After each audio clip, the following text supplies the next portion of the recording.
She walked into my funeral asking if I'd recognize her. I stared at her for a full 7 seconds before my brain even started working again. I had come there to say goodbye to myself. But she didn't know that.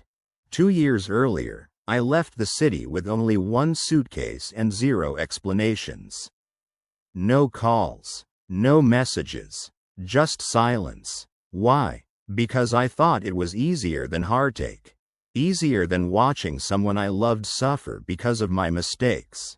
And she was worth more than my pride. That morning, her voice in the hospital room was exactly how I imagined heaven sounding. We didn't love perfectly, we loved fiercely, and when life punched me down, she didn't pull back.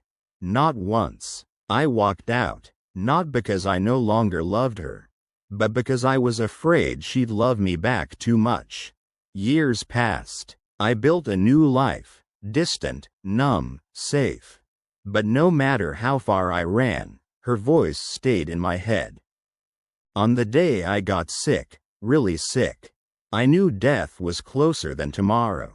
So I returned. That funeral hall was crowded. Faces blurred, flowers wilted, and then she walked in. Not crying, not faint, steady, like someone who had already lived through the worst, and waited anyway. She stopped 2 feet in front of me and whispered, "If this is really you, then you owe me one last answer." My heart thudded in my throat. "I left because I was scared," I said. "Scared of losing you, but also scared of hurting you." Her eyes softened. She reached into her coat, paused, like time itself was holding its breath, and handed me a small envelope. Inside, a single photograph. It was us, smiling, years ago on a rainy afternoon, not knowing how fragile life really was. She didn't ask me to stay. She didn't blame me. She just said, "I forgave you a long time ago." And for the first time in years, I realized forgiveness wasn't about forgetting, it was about choosing someone again. I hadn't come that day to let go.